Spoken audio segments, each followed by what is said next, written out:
You've probably heard of Ghislaine Maxwell and Jeffrey Epstein, and let's be real, their names together are enough to send chills down your spine. Why? Because after Epstein's 2019 arrest, it was revealed they were involved in horrific crimes that shocked the world. So, what was really going on between them? It all started in 1991. Ghislaine Maxwell, daughter of British media tycoon Robert Maxwell, had just moved to New York to launch a magazine and keep her socialite lifestyle alive. She was well-connected, polished, and thanks to her dad, who owned the New York Daily News, she had instant access to Manhattan's elite. That's when she met Jeffrey Epstein. I'm not sure exactly what the outcome will be, but definitely not good. Now, Epstein wasn't exactly new money. He was already rich and mysterious, with a reputation for moving in powerful circles. Maxwell, on the other hand, was on the brink of losing everything. Later that same year, her father died suddenly in a boating accident. And not long after, the financial house of cards collapsed. Turns out, Robert had stolen hundreds of millions in pension funds. Ghislaine's privileged life vanished almost overnight. Her New York dream? Gone. She had to downsize, reassess, and that's where Epstein came in. He helped her get back on her feet. Some say he rescued her. Others say he bought her loyalty. By 1992, people were whispering they were a couple. But even if there was romance, money played a huge role. Prosecutors in her later trial said it clearly. Maxwell stuck around for the lifestyle. Epstein funded her lavish life, gave her properties, paid her tens of millions. Yes, millions. One witness even said she got a helicopter, paid for by Epstein. Priorities: helicopter first, morals later. But Epstein got plenty out of their relationship too. Maxwell had elite social access. Royals, politicians, celebrities. She could get into any room. Epstein? Not so much. He was rich, but socially awkward. Maxwell was the charismatic bridge, the one who brought people like Bill Clinton, Donald Trump, and Prince Andrew into his orbit. One publicist put it bluntly: she was a classic social climber, and he was collecting people. It worked.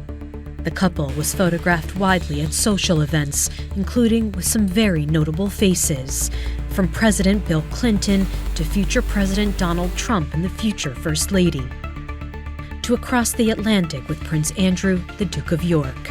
Their relationship? Complicated.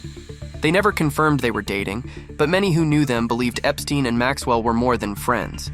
Witnesses described them as very playful and even handsy in public. Maxwell's own brothers said they had been a couple at some point, but not a normal one. No shared home, no great love story, just partnership with blurred lines. Maxwell wasn't just Epstein's plus one. She ran his homes. She booked the flights, managed the staff, and even gave employees handbooks that reminded them to see nothing, hear nothing, say nothing. According to Epstein's pilots, Maxwell hired people, oversaw finances, and acted like the lady of the house. One employee said the moment she stepped in, she took over. But Ghislaine also had a much more sinister job, recruiting and grooming girls. A woman named Annie Farmer said Maxwell was key in luring her in when she was just 16. She described Maxwell and Epstein as a team, not a romantic couple, a criminal partnership. You own an island, right? Thank you very much. Two islands, the islands of Dr. Moreau. Correct. Even after Epstein was convicted of soliciting a minor in 2006, Maxwell didn't cut ties. Sure, she started dating billionaire Ted Waite for a while, but Ghislaine stayed close to Epstein behind the scenes. What was the crime of which you were convicted? Two counts: one, soliciting prostitution, and procuring a minor for prostitution. Emails from that time show Epstein encouraging her to hold her head high and act like you've done nothing wrong. Maxwell even admitted during a 2016 deposition that she still worked with him on property deals. Ghislaine said she felt loyal to him, partly because he helped her after her father died. That loyalty would come back to haunt her. Eventually, the truth caught up. In 2020, Maxwell was arrested and charged with multiple counts of sex trafficking. During her trial, victims described how she exploited them as teenagers, offering dreams but delivering trauma. Maxwell insisted she was innocent, but the jury didn't buy it. I honestly wish I'd never met him. You know, looking back now. The Epstein files are making waves again, and people are not buying the official story. No client list, really? And we're still supposed to believe Epstein took his own life? People have doubted the story for years, and Trump's recent comment only made things worse. Are you still talking about Jeffrey Epstein? This guy's been talked about for years. You're asking, we have Texas, we have this, we have all of the things. And are people still talking about this guy, this creep?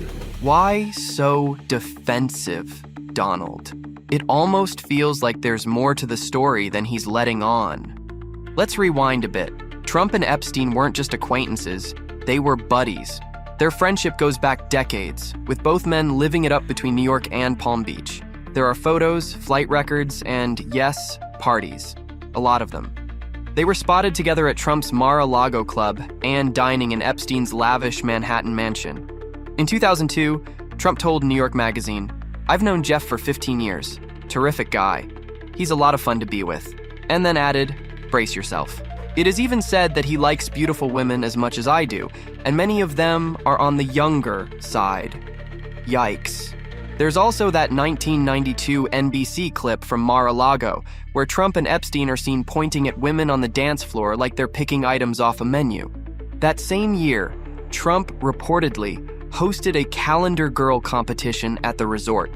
According to George Haraney, who helped organize it, 28 girls flew in for the event, only to find out that the only guests were Trump and Epstein. I'll tell you the funniest is that I'll go backstage before a show. Yes. And everyone's getting dressed and ready and everything else. And, no men are anywhere. And I'm allowed to go in because I'm the owner of the pageant, and therefore I'm inspecting it. I'm inspecting. I want to make sure that You're like everything a is doctor. good. You're there. Yeah, the dress is. But somewhere along the way, the bromance soured. By 2004, Trump and Epstein were reportedly rivals, both trying to snatch up prime Palm Beach real estate. No one knows exactly what happened, but the vibe clearly changed. By 2019, after Epstein's arrest, Trump was keeping his distance, saying, "I was not a fan. I had a falling out with him a long time ago." Trump has always insisted he had nothing to do with Epstein's shady dealings. He claimed he never flew on the infamous private jet or visited the private island. But then, the flight logs came out, and according to those, Trump flew with Epstein 7 times. Would you declassify the Epstein files? Yeah, I would. All right. I guess I would.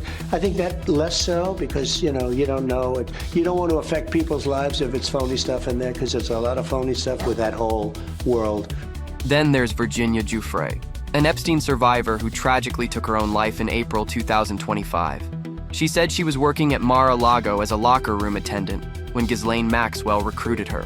Also, former model Stacey Williams told The Guardian last year that Epstein took her to Trump's Fifth Avenue penthouse back in 1993, and then encouraged Trump to grope her.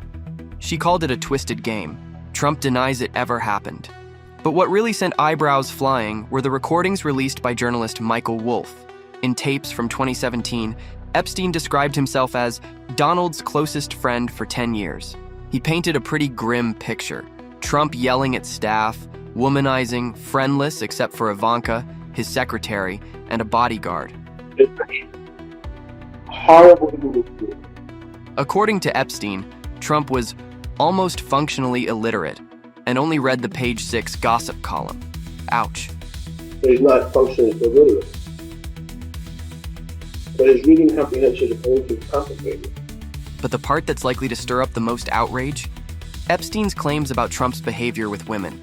He said Trump once bragged after an encounter in an Atlantic City casino, "The only thing I really like to do is wives of my best friends." Charming. He does nasty things to his best friends' wives. Anyone who first tries to gain the trust and then uses it. Of course, Trump's campaign team pushed back hard. His former press secretary Caroline Leavitt called the tapes outlandish false smears and accused Wolff of trying to interfere in the election, on behalf of Kamala Harris, no less.